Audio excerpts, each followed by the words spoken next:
Imana ishimwe turashimire cyane uburongozi bwaduhaye mu ijambo ry'Imana. Dusome ijambo ry'Imana.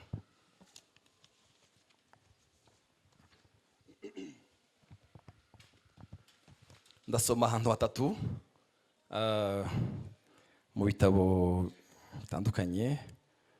Dutangiriye mu gitabo cya Petero wa mbere, cyete cya Petero wa mbere, igice cya kabiri umurongo wa kabiri gusa.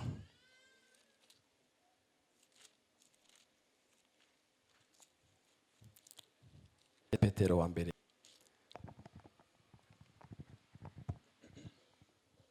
ndizera ko mwahabonye. Igice cya kabiri umurongo wa kabiri haravuga ngo mumere nk'inzoya zivutse vuba, mwifuze amata y'imwemu atavanze n'amazi, kugira ngo abakuze abashikane kugakiza. Amen. Icyete Paulo yandikiye Abatesalonike ba mbere, igice cya mbere umurongo wa 5.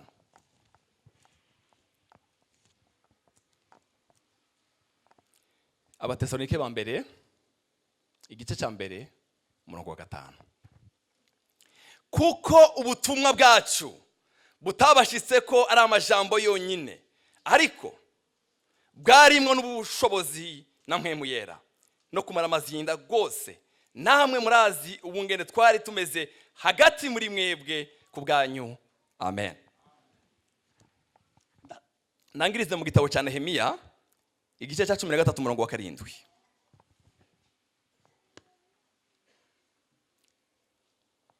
Nehemiya n'urupapuro sinzi abafise Bibiliya bizera ko mwageze.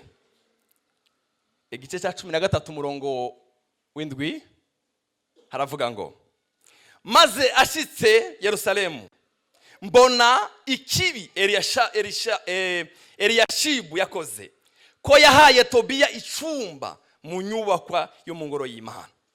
Birambabaza cyane, nico cyatumye nshibagurira hanze ibintu byose bya Tobiya byari muri ico cumba. Amen.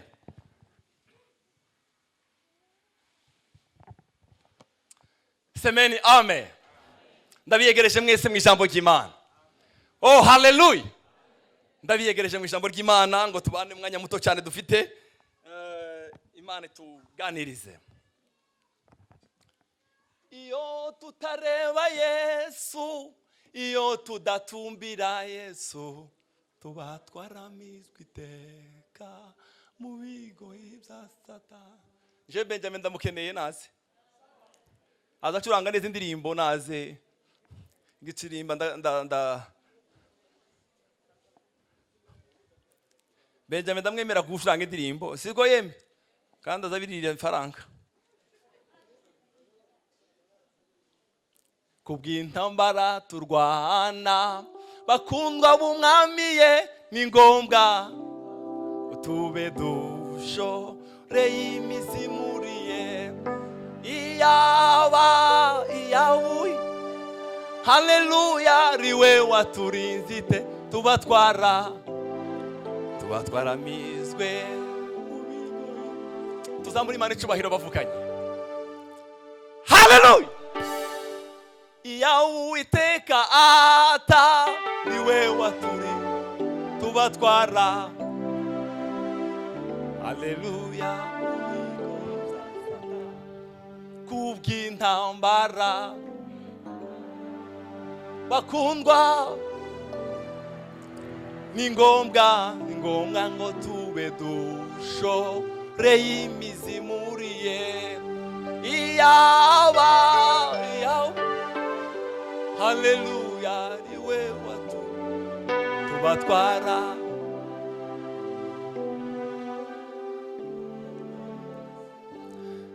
Tuganire rino jambo Imana yampaye muri kino gitondo. Nari haye ijambo rivuga ngo twifuze ubutumwa budafunguye.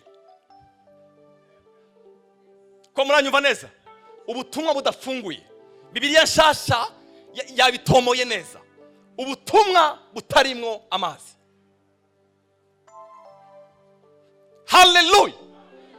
Petero yavuze ngo mumere nk'inzoya zivutse vuba, mwifuza amata y'umwuka atarimo amazi, kugira ngo haleluya bufite intumbero imwe, ngo budukuze tuve mu bwana dukure dushike ku gakiza.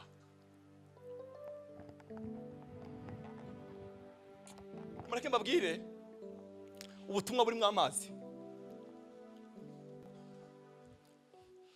Ubutumwa burimo amazi ni igitangaza. Butuma umuntu w'umukristo agwingira mu ishengero kandi arijamwo. Hariho bandi numvise bavuga ngo ubuntu bw'Imana ko bwaje ngo byose byaraheze. Umurabwo butumwa ukoze icyaha ngo ni inyuma, ibase biga ngo ni inyuma, hano inyuma ngo ntibishike indani. Bakayivuga kuri microphone. Imana tubabari tugeze mu gihe gikomeye cyane. Umugabo w'umunyamerika yaravuze ngo kino gihe turimo ngo nicyo gihe kirimo abavuga butumwa batigeze babaho ku isi ya kabiri, ariko ngo nicyo gihe gikenye ubutumwa bwiza ku isi ya kabiri. Nicyo gihe gikenye ubutumwa bwiza bwawe.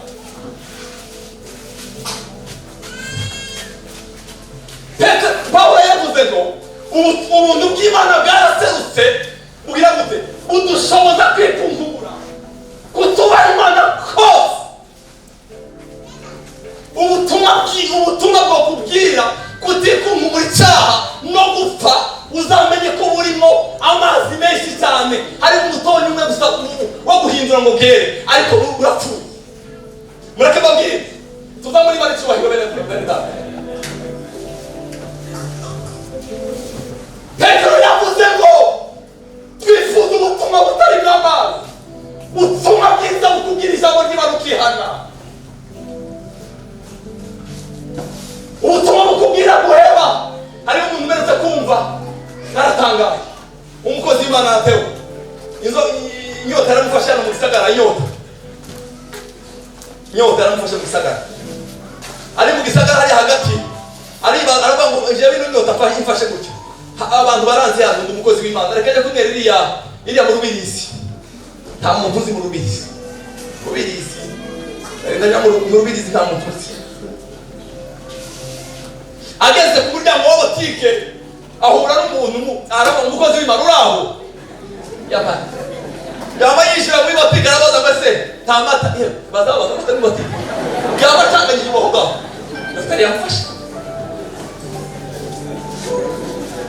arahindura ikibanza, aravuga nanone inyota zingirana ndapfa, reka nje muri iriya mu Kanyosha, iriya hirya mu Kizingwe, iriya barya abahungu b'abasereka baravuga umukozi w'Imana wageze hano nawe ni gute ushitse hano, ni gute zagenze aho wageze gute?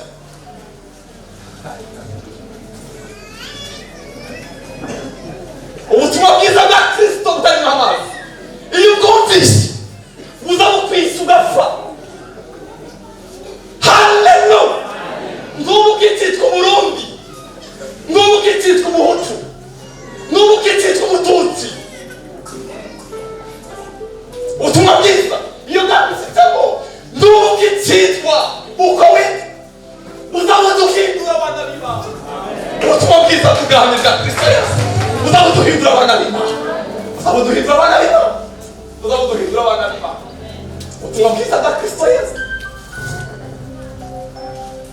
Warabatuwe rwose umwami wacu, twigishwa ijambo rye rizima n'imbaraga, dukomeze tutuje imbere. Haleluya, haleluya, haleluya, haleluya.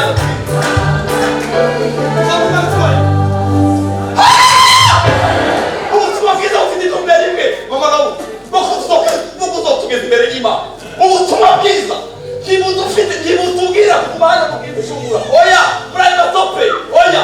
Ubutumwa bwiza butwigisha gupfa.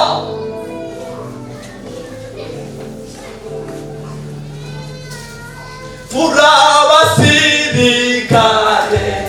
Haleluya, twogejwe mu Mana, umwami wacu ni nawe muyobozi. Kubw'imbaraga ze tuzabaho no mu rugo, tuzabaho. Haleluya.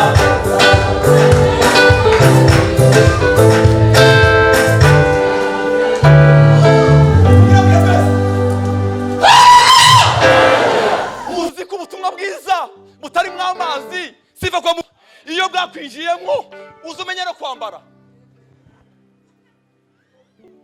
Murazi hari abadamu w'imyaka 50 basigaye bambara amahuzu yo muri renere muri setiyeme akaba yambara ijipo yo muri setiyeme, akaba amaze muri vile ihuzu yo muri setiyeme.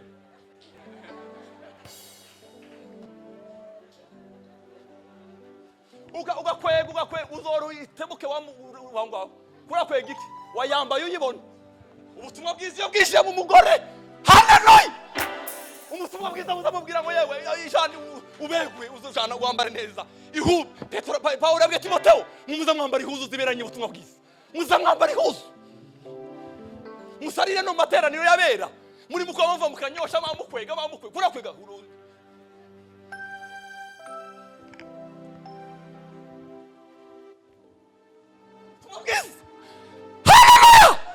Paulo yaravuze ngo nifuza gutera isoni ngo ni imbaraga z'Imana ngo zazihesha uwizera, ubutumwa bwiza bw'Umwami. Nk'abaririmbyi nimeko bazamura amaboko biga turabasirika. Haleluya, umwami wacu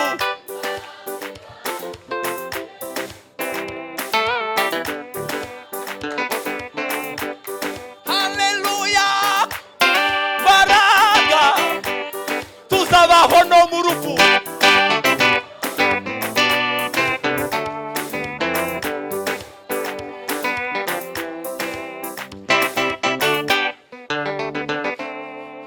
Ubutumwa bwiza Pastor Eric buza bukwinjiramo. Haleluya, sifa kwa Yesu. Abantu barakamutse bakabaje ko batayeri bakababwira ngo ihuzu yose bayimare, uyumare hano hejuru, umare hose, umare wamumare umare.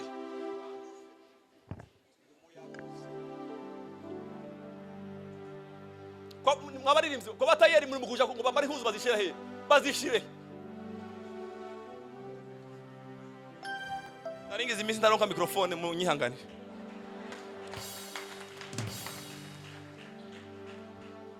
Paulo yabwiye abatesalonike, siva kwa Mungu, yabwiye abatesalonike amaja. Mana yaje we twikabaza muri Mariko. Ndanezerewe umwami Yesu, ndanezerewe Yesu. Paulo pastor ngwegeze Tesalonike avuye kwa Barudiya, sifa kwa Mungu, avuye kwa Barudiya. Imana imaze gukingura umutima wa Rudiya, Paruwase yavutse araja mu Tesalonike, sifa kwa Mungu. Ageze Tesalonike ngo yamaze amayinga 3 indwi 3 gusa. Murekeze mbabwira ibitangazo z'aba Tesalonike, sifa kwa Mungu. Indwi 3 nizo yabaye Tesalonike. Amaze ngo abayuda ngo bamugirira ishari, baramukubita ahungira i Beroya, aje Korinto, aje muri Efeso, sifa kwa Mungu. Ageze ngo i Korinto ngo Paulo aravuga ngo Mana we ubutumwa bwiza nabibye i Tesalonike niba bimeze gutega Mana barakomeshega wa Mana we mwagira umubabaro w'umutima. Mwabwira Timotheo we ntiwoja kundabira kwikorose ku Tesalonike harimo abagore n'abagabo bake babo barakomeje amajambo y'ubutumwa bwiza butavanze twababwiye ko twababwiye ubutumwa butari mu amazi timwoja kuturebera i Tesalonike ko bagikomeye. Yesu mwana w'Imana. Paulo yandikira abatesalonike Timotheo amaze kumuzanira amakuru yose y'itorero y'Itesalonike. Mureke mbabwire ibintu bitanu pastor ngo abatesalonike bari bagira. Paulo ngo yabwiye Timotheo, yabwiye Paulo yewe itorero ryarakomeye bireze urugero, reka nkubwire ibintu bitanu nababoneye tuzamuri Mariko. Ubutumwa bwiza ntibuza butera. hari akavensi twaka turimba muri Yokovu kavuga ngo waliamini neno lake watapata nguvu kuwa washinda, kwani alituahidi hatazidisha. Shinda, haleluya,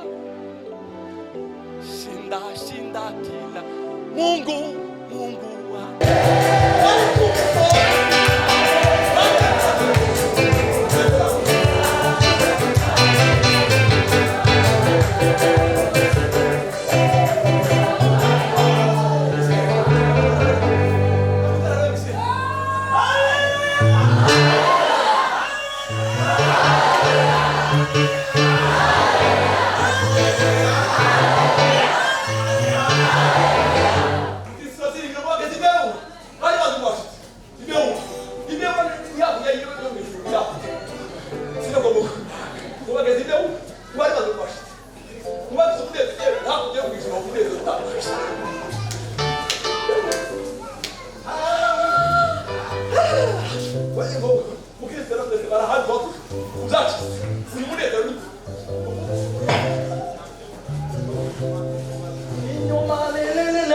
inyoni zikaririmba ubwiza bw'abo abantu n'imitima ikarenga.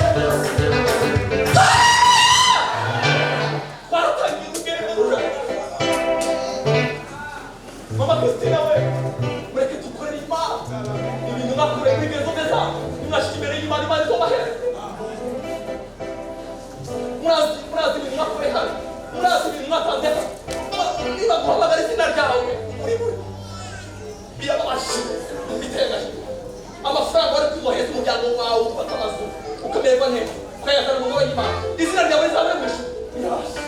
N'umubare udagaye n'abaririmbi muza gukorera Imana kabazahembwa mu ijuru, muza kuririmbira Imana musazisha ukwera mwambaye kugoro umunsi Yesu nazaza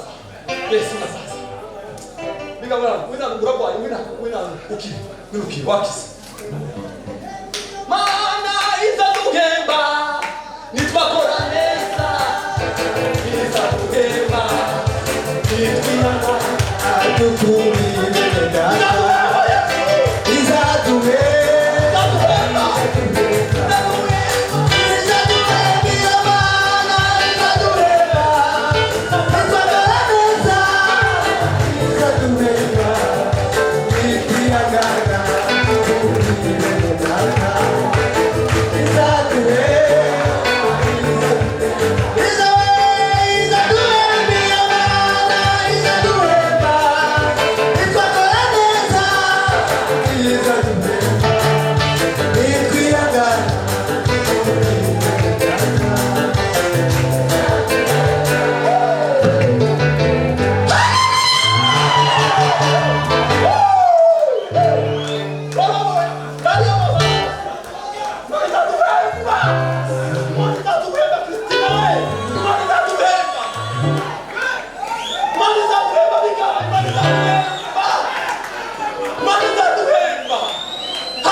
yavuze ngo natorera igisabo hariho abantu bakeya muri myezi bagifite abo umunsi nzaza Yesu azaza ngo tibizontera isoni kubambika ariko baguye bari aho ngaho witorera igisabo kimukambaza hariho umugwi muto wa Sawuli ngo batiyanduje amazina yabo hariho umugwi muto wa Sawuli hariho umugwi muto w'abasawuli ngo batanduje amazina yabo watanduje umugwi muto wa Sawuli Yesu mwana w'Imana Yesu haleluya tumusanganire mukire tumusanganire uripo yazana kosi haleluya we manyabira tuza kuvuga ko Imana yacu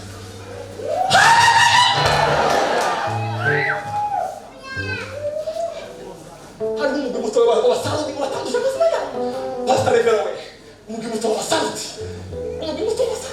watanduje amazina yabo musizaza ngo zabafika babwira mu Mariya babwira n'abana bakizera abana kwizera gisigaye yirika ndi tore mvugeho gatoya Laodikiya abakristo b'Laodikiya ngo bishimira ibintu bitatu ngo bishimira amafaranga ubutunzi n'isabye bituma kuvuga twatara abatunzi cyangwa ngo bakishimira amahuzu Laodikiya ngo yo abakositime yambere amakositime Laodikiya ngo hari impuzu zirenze abantu bo kuganisha babitangira Laodikiya kuganisha kumva kukirato beza hejuru ni Laodikiya zapfuye kuganisha za Laodikiya ikitangaza Laodikiya ngo hari amahuzu bene yabateye ubu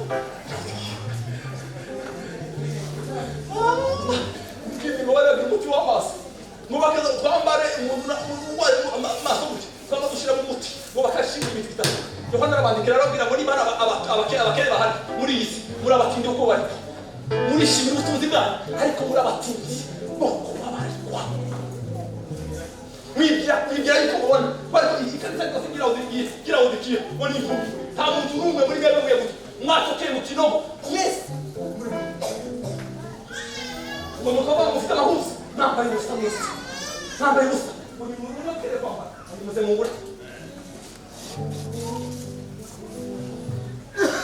turabye tugiye gusenga Imana y'Israeli Yesu gazagaruka aje kw'ingoma ye tuzamuresha amasasa pe dufite ibyaha Yesu gazagaruka aje kw'ingoma ye tuzamuresha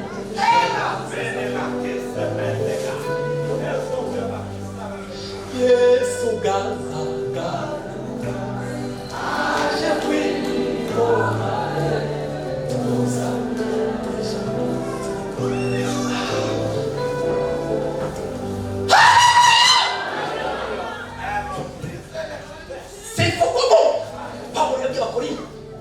ngo Kristo yapfiye abantu bose ngo nuko rero bose barapfuye ucyatu yapfiye bose ngo nuko kugira ngo bariko koye ko twinezeza koye ko twishima koye ko twirata bariko tubeho ngo dufite n'icyo kunezezwa twose Yesu we Yesu mwana w'Imana we Yesu mwana koye ko twinezeza ariko tubeho tunezeza Amen. Amen. Amen. Tugiye gusenga. Shaka gusenga basengesha. Twurabika amaso yacu. Saba barinzi bakera batambuke hano. Babwira kandi ngo turi. Kure materaniro niba ari umuntu akishijwe. Bwa mbere azi hano atambuke hano tusenga. Yesu arashobora kuza cyangwa urupfu. Urashobora kuza nabwo. Turira urupfu rwahari. Amaraso ya Yesu yoke abanduye imitima yabo himukire bariko munya mwisuke mu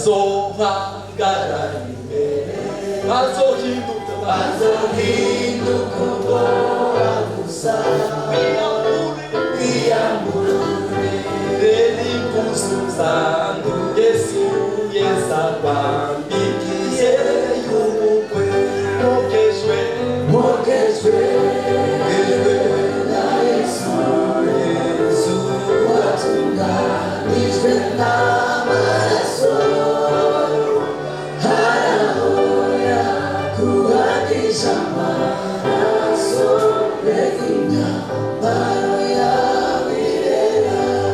Niba uri hano hari ikintu cyakunaniye wumva ijwi rikwagiriza umutima haguruka dusenge ukore acte prophétique uhaguruke n'ibiribwa byawe ndifuza Yesu azaza nawe uza kubona. Niba hari ikintu cyakunaniye mu buzima bwawe hari ikintu kiriko kirakwagiriza haguruka usaba Imana imbabazi. Ubutumwa bwaje ku bwawe ubutumwa bwaje ku bwawe bwaje ku bwawe ubutumwa bwaje ku bwawe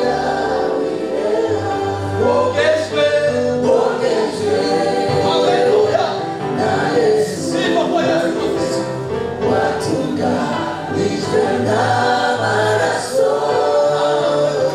harahoya kuhagisha amaraso imyambaro yawe irera. Refera tambuka dusenge sengera abantu batwaze refera naza atambuka dusenge.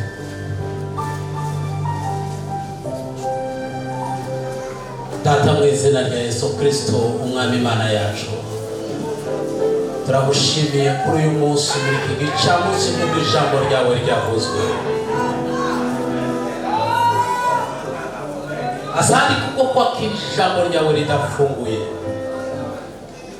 Asante kuko kwakira umwuka w'Imana udafunguye. Umwuka w'Imana uturera, umwuka w'Imana urera imitima, umwuka w'Imana urera abantu mu rugendo ruja mu ijuru, umwuka w'Imana uyobora abantu mu nzira ija mu ijuru. Mana turagushimira.